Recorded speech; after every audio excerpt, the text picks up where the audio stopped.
What's up, y'all? It's your boy, Marcus Bullock. I can't wait to jump into this episode of Marcus X. Tonight, we have an incredible guest. Her name is Mary Evans. I can't wait for Mary to join us. She'll be joining us in a second. But one of the things I want to be able to one of the things I want to do before we even jump into our Marcus X episode is I want to thank each one of you guys for tuning in with me and joining in inside of the conversation. Thank you so much for asking all the questions. Thank you so much for jumping in and giving your thoughts around the topics that we talk about. If you have any topic ideas or have stuff that you think that we should be discussing, please jump in our DMs. Let us know. We want to make sure that we hear from you guys because for real, the reality of it is that we want to be able to build this for us. This is our community and we own it. We own it, right? Inside of that community, we want to have real conversations. In fact, what you guys will probably hear about in the coming months is the community that we want to continue to create even at flickshop.com. So stay tuned to so many of the amazing updates. But for tonight, I want you guys to jump in. I want you to keep your phone in your hand, tell your friend, text somebody, share this video, share this episode of Marcus X with someone, because it may bless somebody. It's not just for you, right? Sometimes you may hear something that may resonate with you, and I hope that you'll let us know by jumping in our DMs and letting us know what resonates with you. But more importantly than that, there's a community of people who also need to be able to hear a lot of the stuff that we talk about here on episodes of Marcus X. So thank you guys so much for joining us. I can't wait to jump in. I'm sure Mary is going to hop in a second. And when she hops in, we're going to jump straight into the conversation. This is going to be a really, really good one. I'm not going to spoil it by talking about all of the dope stuff that she does. I'm not going to spoil it by telling you guys how I want you guys to engage with the conversation. But what I will say is I want you to stay tuned for this dope conversation that we're getting ready to have in a couple of minutes.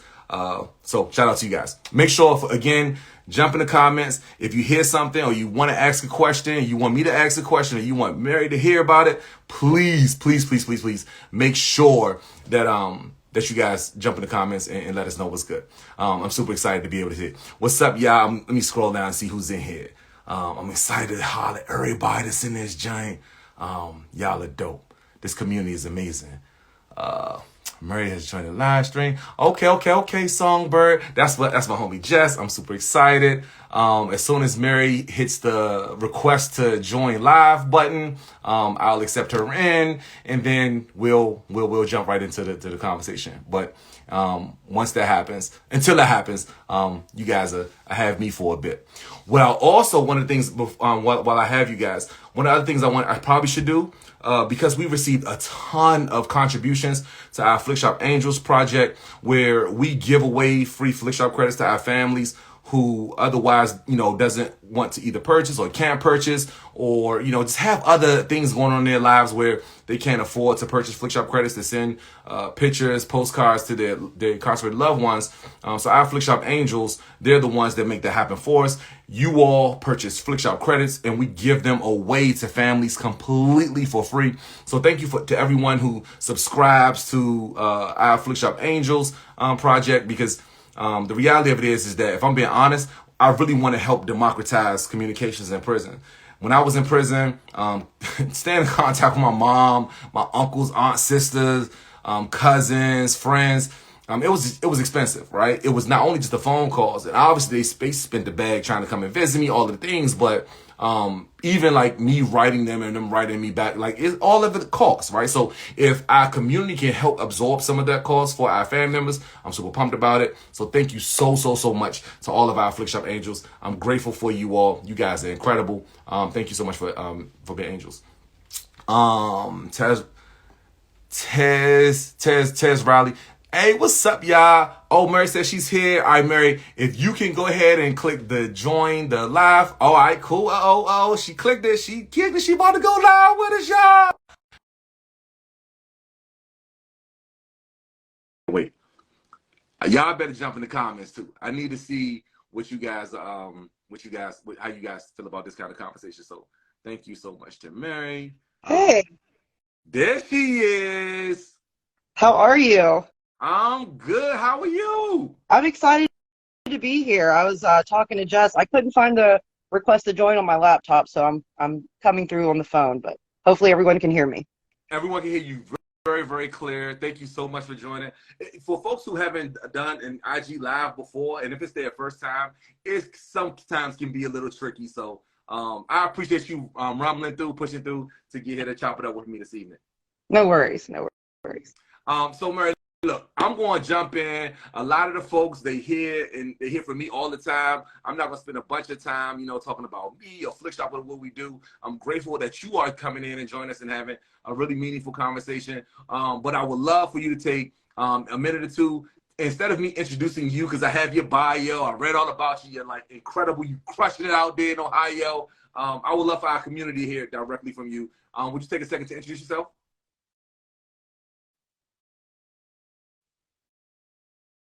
Uh-oh. Uh-oh. Did we lose her? Did we lose her? Yeah. All right. Her connection might be a little bit suspect, but I believe she's going to come back in a second. Marla says got a Potter in December. That's what's up. Yo, congratulations, Marla. Oh, my gosh. That's huge. I can't believe this is huge. That's what's up. Thank you so much for letting us know about that. Like, yo, Marla, we got to chop it up with you. Matter of fact, we're probably going to we want to know all about it. We're going to do another Marcus X with you, Marla. So thank you so much for letting us know about that party. Congratulations. That's huge. You got to let me know how you did it, because, I still got my felony. I haven't gotten party yet. So, yeah, I'm working on it, Marla. All right. It looks like Mary's back. Yes. What's good, Mary? Okay, so a little bit about me. I was incarcerated in 2017, and from 2010 to 2017, and I think about the first 3 years of my prison sentence, I was still, up to no good. I was in there, like, not taking things seriously, and I was like, what do I look like having this type of sentence, an 8-year length sentence, and not making any changes? So I put education first, and I ended up like graduating with like 3 different certifications, and it was coming time for me to come home, and I was like, I need to write these colleges. I do not want to go back to my hometown. I ended up getting a full ride to a liberal arts college out in Yellow Springs, and I don't know, they seen something in me that I didn't see, and I pushed through, got my bachelor's. While I was there, I did my very first like job fair, and it was for an NPR radio station, and I told them that I love journalism and broadcasting, and I always had like a passion for it. While I was incarcerated, I started a newspaper called The Symbolic Interruption, and we got so much support from that. I just really believe in like the power of the pen and the voice, and I think that everyone's perspective should be valued. Even if we don't agree with it, we can always learn something from someone. I'm a learner. I do not know everything, and I think that that's kind of like what pushed me in the direction to just keep leveling up. So once I got to the NPR affiliate station, I pitched them this idea of like a show that had voices like myself on there, system impacted individuals. And what made it so important to me is coming to a city and to a town that I had no resources, no friend, no family, no nothing. And I come to this college and there was really nothing there available for me. And so I had to like navigate through all these things myself. And I was like, I just don't want people to have to go through some of the things that I went through. And I'm wondering if there's people that are going through it, and maybe I can learn something from them, or maybe they could share their story. And they loved the idea because there was nothing like that in NPR, talking about system impacted individuals and actually highlighting that community. And so I'm in my 5th season now, and I love it. It wasn't easy, like coming up with the concept. I linked up with this gentleman named Peter Beckingdorf here in Dayton, Ohio, who charges an immense amount of money for consultation, and he helped me for free. And Wow. I'd never had anyone invest in me and not expect a return. And he's done so much for me with Reentry Stories, and then the 501c3 that I helped start to build through COVID. And now we're like doing community correspondent, and we're teaching people our skills. We've gotten more than a dozen people published who've never had any journalism experience at all. And we're still working with marginalized communities. We're working with my community, the Returned Citizen community. We're at the Catholic Social Services, where we're working with immigrants and refugees. Actually got a few of them published. The co-founders of that organization, I'm just so thankful that seasoned journalists who've been published with like BBC and that are editors at the Dayton Daily News, which is our major newspaper here in Dayton, Ohio, seen something in me and my skill level of storytelling and audio production to invite me in and helped to build out this organization. And so with that, I've just been trying to convince people that their opinion does matter, and maybe what they think might not be important really is. And that's just kind of been like the foundation of Reentry Stories, especially highlighting those who are part of the community that I represent. With employment and housing and just all these different obstacles that they put out there in front of you after you're released. I mean, the state of Ohio has 851 collateral sanctions alone. So that's 851 hurdles that you could have to bump into. You see it all the time. You can't get your driver's license because you owe child support. We understand you have a job to drive to, but figure out how you're going to get there. It's like they make it impossible for you to level up. The system is really not built for us, especially a person who identifies as a person of color. System is definitely not built for me, and I had to just figure out a way to kind of like navigate through that. And Reentry Stories is kind of like, to me, I feel like an abolitionist moment and an abolitionist movement, because our stories talk about what we went through in these rehabilitative places and these institutions that are supposed to like get us prepared to come out here. And then when you come out here, a lot of people end up going right back because there really is no rehabilitative programming really happening in there. And what's really sad is if there is a program that comes through, and I'm not saying that religion and spirituality is important, but a lot of times the programs don't need to be based on that. Sometimes it needs to be like cognitive, how to change your thinking patterns. It needs to be trauma impacted. I mean, a lot of us are dealing with trauma. That's why a lot of people end up in prison, and a lot of people end up making mistakes, or a lot of people turn to drug use and different outlets because they're dealing with trauma. Some of it's systemic, some of it's childhood. A lot of these things are not being actually touched on in the carceral setting. And so I just felt like that's why it's important for me to do the kind of work I do, advocacy work, giving people a space and a platform. Reentry Stories is not about me. I can't stand that my voice is on the first one of the episodes on the first season. But I just wanted to be able to give space to folks because I've learned so much from some of the individuals that I've interviewed. You get told, oh, you can only get one crime off your record. And I met a gentleman who got his whole record sealed, and I'm talking like from juvenile on, and he was like a habitual criminal, if you would say, and now he has nothing on his record. And do you know how huge that is for him now? Like, now he can get a house loan, and now he can, apply for a job and not have to worry about checking a box or answering that question about, or have you ever been convicted of a felony? And I love that for him, and it gave me hope. And listening to him and listening to the steps that he took is the steps that I'm taking right now to try to get some of the stuff alleviated off my record. So, like I said, it's not really about me.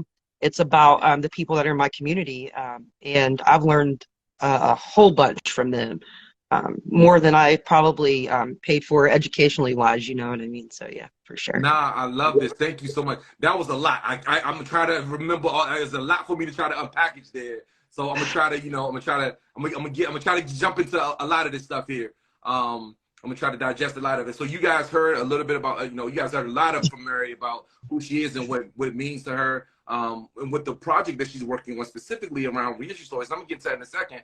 But Mary, I want to go back for a second. Let me go back to when you first went to prison. Because one of the things that folks, one of the things I think that folks don't recognize, specifically for people who are going to prison. When you think about folks going to prison, you think about most people, they think about men going to prison. They don't have a visual in their head of why women go to prison, how they go to prison, what happens when women go to prison. Take me back to those earlier days. When you first were arrested, what was that like? What was that like for you and your family?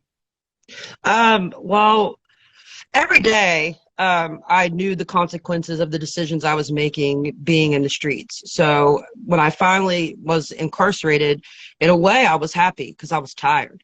And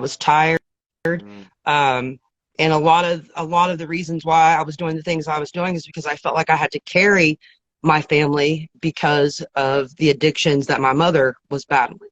And so it got to a point where I was thankful to be arrested, but also it was one of the most degrading things I went through. I'd never had to ask a man if I could go use the restroom, or if I could have an extra roll of toilet paper, or can I have some extra sanitary napkins.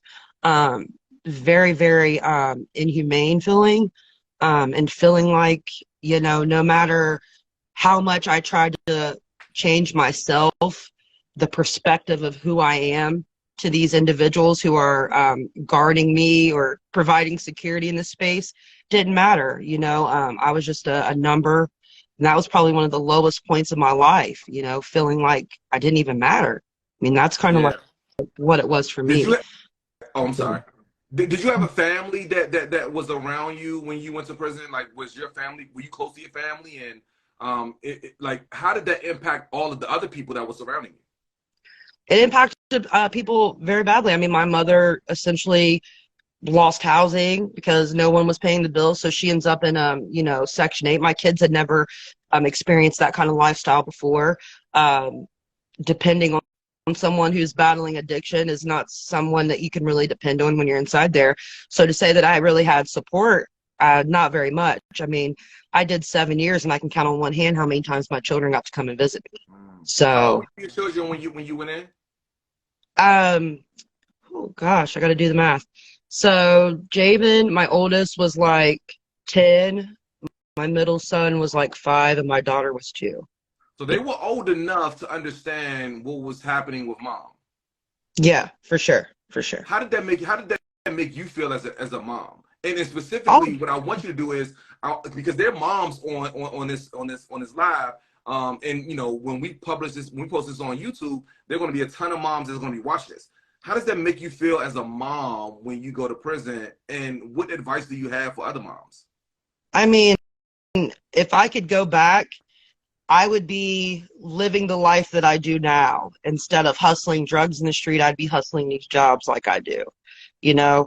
And it's very difficult to try to parent and tell someone or try to correct someone when you're in a place where you're being corrected.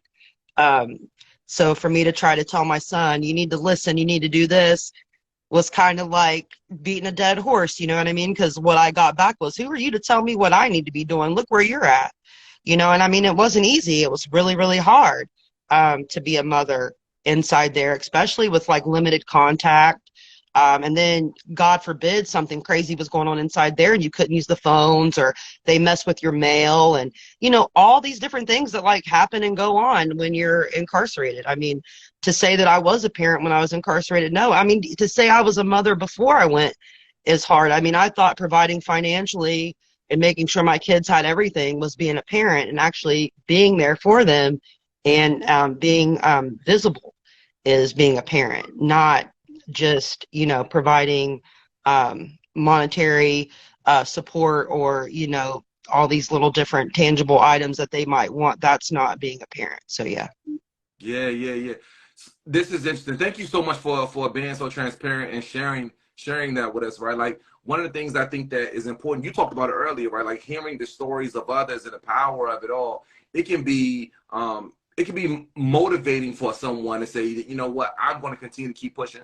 I'm going to continue to keep being there to love on my loved one that's incarcerated. And because we specifically over at Flick Shop have a focus around reentry and preparing people for reentry, and even keeping families connected along that journey, this is really critically important to us. So I really do appreciate you sharing that. One of the other things I think that I heard you say was the power behind or the importance of education. Can you talk to me about why it was important for you to pursue a higher education while you were still in prison? Yeah, so I started these cognitive thinking classes, and it changed the way that I was thinking about it. When you're going to school inside prison, and there's a reputation of, oh, you're better than so and so, and all these things. And at first I felt like, oh my goodness, like I don't want people to, I don't want to lose my friends. I'm not going to be able to have as much time. Then I'm thinking, listen how stupid you sound. I just started thinking about school as a way out while I was still in. I mean, going to those classes were the only times that I actually felt like I was being treated like a human. I got called by my name. Wow. I got, when I said something, it got validated, either by the classmates or by the professor. And so that's why school became so important to me, because that's when I felt like I was a human being. And so I chased that. I used to hate when class was over, or when they would close down the computer labs, or I couldn't go to the library because I mean I had to go back to the jungle, so to speak. You know what I mean? And like be around, animals and be treated like one or be considered one. You know what I mean? And then when I walked across the yard to the main building and I'd be in, the higher education and prison classes, it was just like, it's Miss Evans, and be called that salutation. You know what I mean? Sometimes, and just giving that respect. I mean, I think that's kind of like what made me chase higher ed, and then realizing how much I was retaining and how much it was going to be vital for me to retain what I'm retaining when I leave is another reason why I was just so thirsty and so hungry to complete whatever I could. And I'm thinking like, and these are credits that I might get to take with me somewhere. You know what I mean? So like all the things. That's kind of like why it became important. Nah, this is dope. So when you come home, right, you try to figure out how to navigate this journey. You get a job at this radio station, and they're like, yo, they're going to give you your own NPR show, right? And if for those who don't know, like NPR is a big deal. So for you to be able to get that, and then now you're out of prison, how did that make you feel to get that first big opportunity like this?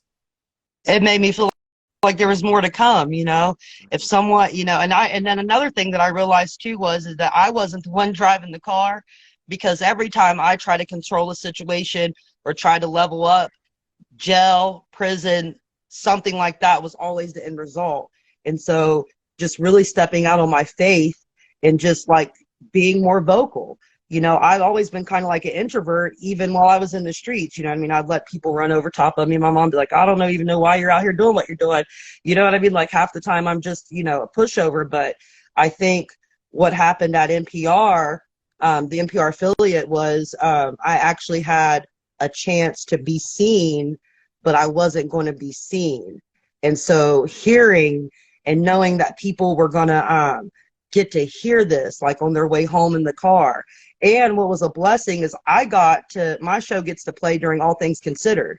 So All Things Considered is like one of NPR's like top shows. And so for my show to come through on the local, on our local spectrum during that time, that meant that people on their way home from work, from these corporate jobs, were going to get to hear about people like me that's trying to get to where they're at. You know what I mean? And so that was like the drive for me, and enough for me to be like, I know there's more, and I know that there's more that I can do. I just got to figure out what it is. Right now it's this, but what if I could like show people how to do this so then they can go get more stories, and then so more stories can be told. Yeah. I think that was kind of like the driving force. Yeah.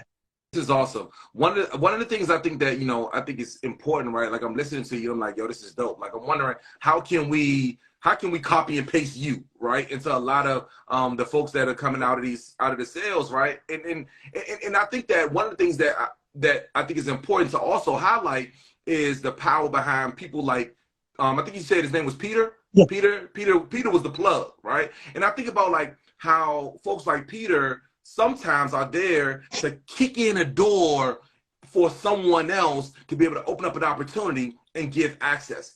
I'm commonly quoted as saying like, yo, look, the one thing that differentiates me from a lot of people when I came out of prison was simply I had social capital and I had access. My social capital was my mom, the people that went to my church, the folks that worked at my mom's job. Like they wanted to invest in me in meaningful ways. And I think that like just having someone believe in you is important. How important was that relationship with you and Peter, and how did you figure out a way to help facilitate and grow that relationship? So I was at WYSO, and we were talking about the concept of this story, of Reentry Stories. And the program director, the music program director, now Julia Frumholt, was like, I know a guy over in Dayton who's already doing this kind of work. Peter had already had a thing called X Factor, where it allowed returning citizens to do volunteer and community service hours. So like when the tornado came through, a lot of us was out there picking up all the debris and stuff from the tornadoes and helping FEMA. And Peter had kind of like facilitated that. And so when I met him, I felt comfortable telling him who I was and telling him my story because he was already around that kind of community and he already knew to kind of like what kind of ways to kind of like navigate me to help me elevate. For him to just invest all those weeks, because Reentry Stories didn't happen overnight. It was like a 3-month process, meeting all the time. I had a board meeting with the radio station. I had meeting with people who had podcasts and like teaching me like what it's like to like actually pitch a podcast, because pitching a podcast is different than pitching an article to someone, and all these things. He just set me up for success. And then he introduced me to the 3 gentlemen that I was telling you about, and then he also helped us build the journalism lab. And what's unique about the journalism lab is that we have shaped it to where we could help just about any community. I mean, we're in Dayton public schools right now, helping seniors learn about journalism. We're trying to like bring back, the senior newspaper and things like that, and just bring back community journalism and like all this stuff. And Peter definitely is the plug. And like I said, never once has he asked for anything, any compensation whatsoever. And I've never had someone do that without wanting something in return. And I think that's the most unique part and piece about Peter, that he's just a genuine, kind individual who wants to see people be good and do good. Shout out to Peter. Thank you so much, Peter. We really appreciate you, Peter. Thank you so much for supporting Mary in this way. And by turn, what I think that most people need to hear is that Peter's support was helping to support Mary, but Mary's continuing to reinvest back into people coming right behind her. And see, I think this is the power that people don't realize, specifically for folks that's coming out of prison. Most people that's coming out of prison, not only do we want to figure out ways to create our own success path coming out of prison, but more times than that, because we understand how challenging it is to come out. I think I heard you say it was like 800 and something barriers for when you come home from prison. Yeah, there's 851. 851? Mm-hmm. 851 barriers that we know about, right? Some people would say there are thousands of barriers or collateral consequences as a result of incarceration.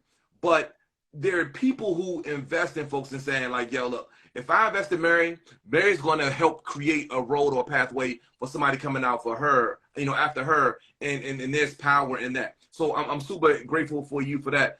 Tell me a little bit about let's jump right into journalism lab and Reentry Stories, and what do you hope to accomplish with these new projects and podcasts? You writing books, you helping other people get published. Like this is amazing. What do you hope to accomplish with this?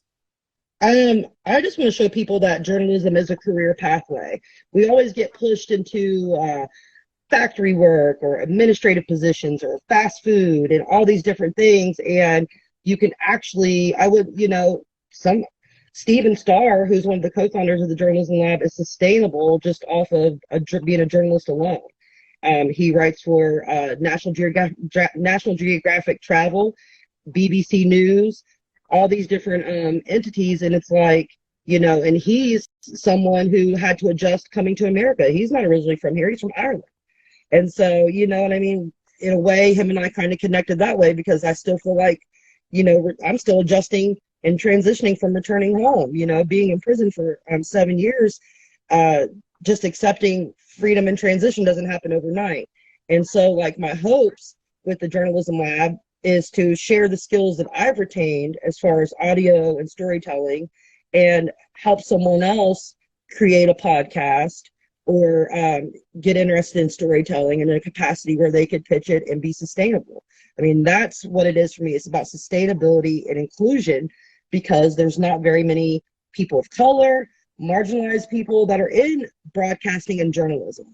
You know what I mean? It's very modern that you see that. So for me, it's like I want to give folks like myself a chance to be on that platform, or be someone who could provide space for someone else to. And like, that's the hope that I would love to get out of the journalism lab. I mean, all four of us share our different expertise. And what's crazy is we do it virtually and it's free, the training.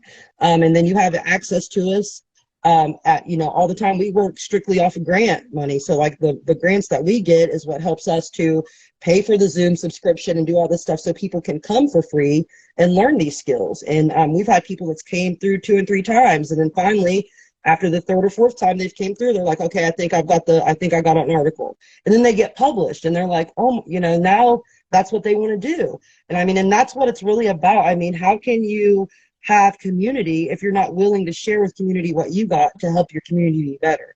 And I think that's like what it's always been about for me with the journalism lab.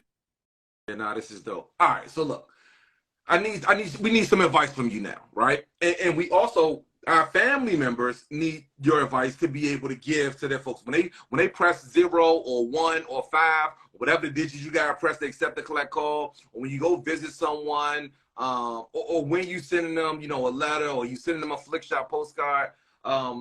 They want to get, they need the advice. They need something to go back and tell their families, right? I mean, they're incarcerated loved one. So I have my one of my final questions to you is, give me Mary's top 3 things that family members can do in order to be able to support their incarcerated loved one, specifically thinking about our incarcerated sisters that are going to be coming home. So top 3 things, I would say mail is important, whether it be JPay, whether it be a letter, and just starting conversations that need to be started before. Yeah, get them to Flick Shop, of course, or you could, you know, send a card. But I think starting those conversations that need to happen before that person comes home, that's one thing. I've seen it so many times where people would leave, and because there was difficulties at home, they subsequently end up right back. So start the conversations that need to be started before that individual comes home, so you can get through all the difficulties and have an understanding when that person does arrive, or if you're in their life to help them get to that place where they have housing. 2, I think, is just listen to that individual. And some of the stories that people tell you while they're incarcerated are not as over-exaggerated as you might think, as far as like quality of food and treatment and things like that. So sometimes just really be that listening ear, because sometimes you'd only call home to tell people what's really going on in here, because you can't tell the person that's going through it. They don't want to hear it because they're living it right there with you.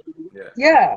And then I think the 3rd one would be to tell them that you love them, even when you're angry with them, even when the phone calls are difficult. Even when there might be some tension at the visiting home, the visits, you know, tell them that you love them, because that's really important. I think that's a lot of what some of these mothers that I was incarcerated with needed to hear, you know, and that's just, I mean, I needed to hear it every once in a while too. So yeah, those would be my top 3. Yeah. I mean, I know I need to hear it I need to hear it, you know, as much as I possibly hear it now. And I'm out here, you know, trying to figure out a way to live my best life out here. So, I mean, when I was there, I mean, I definitely needed to hear someone say that they loved me, someone to say they cared about me, despite the shame or the embarrassment of incarceration, despite whatever it is that you're emotionally feeling or attached to because of the decision specifically that your loved one may have made to be able to, you know, that got them in handcuffs in the first place.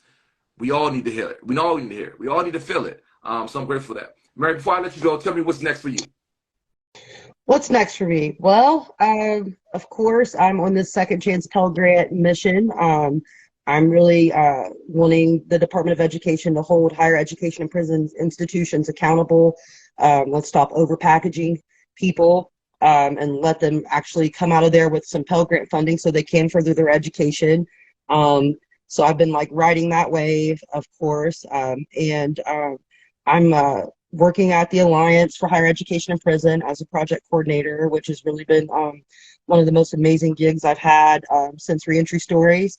I'm still very much involved with the NPR affiliate. I'm working on another project there, and I'm getting ready to take on a new role as the manager of strategic initiatives and help one of the organizations here in Dayton build out their DEI and start doing the DEI work that I really want to do. And that's kind of like what's next for me. So Yo, yeah. you are killing it, Murray. I'm so here for it. I'm so here for it. Hey, listen, you guys heard an incredible conversation, with Mary, and it was all about her, right? One of the things, one of the things I heard from Mary was the power of education and why it was important for her to focus on building and preparing her education, preparing to come home and leveraging some of the classrooms that were available to her while she was incarcerated to be able to create pathways for her success when she came out.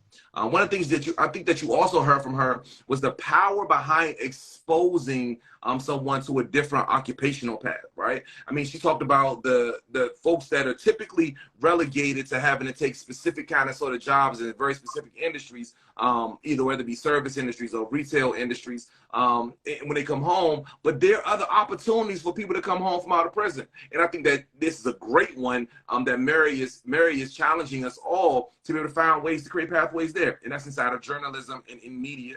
We all have a voice. All of us have ideas, and we all have stories. And it's important to be able to tell the stories that I think that will change the hearts and the minds of the people who typically are the ones who are creating policies that will keep folks like me or Mary in those things. Yeah. And I think that's it's so important to be able to do that. One of the things you also heard was the power of family and even the disruption of family when Mary first went to prison, and how now she's not only reclaiming her own, but she's helping to build up other families. And that speaks to the power of someone like Peter and him investing in his new extended family. Right? He loved on her enough to be able to invest in her and help to create a pathway for her. And now she's creating pathways for others. I'm super excited about that. Hey, Mary, you crushing it. I can't wait to continue to follow your journey. Thank you so much for being a supporter of Flick Shop. And as I continue to try to figure out ways to help create pathways for success after prison for all of the millions of folks that are going to hopefully be coming home from out of these cells. You're crushing it. You're killing it. Please tell the fan we said what's up. I'll let you close out with the last word. Um, I just want to tell everyone thank you for tuning in, and don't forget to like and follow Flick Shop. And thank you, Marcus, so much for allowing me to share a little bit about why some of the things that I did while I was in prison, what I'm doing now, is important. I think that's really, really cool. I don't really talk about myself a lot. When I do, I say a lot because I want to hurry up and get it over with. Well, So thank you thank so you. much for being so open and giving us a glimpse of your dopeness. You're creating a pathway for other people to see this and say, yo, I can do it too. Thank you, Mary. I really appreciate you. Thank you for joining me tonight on another edition of Marcus Asks. Thank y'all also for joining us on another edition of Marcus Asks. I hope that you guys will share this video with all of your friends and followers. Make sure you go follow Mary, follow along her journey, and continue to watch how she's crushing it out there. I'll see y'all later. Y'all have an incredible, incredible evening.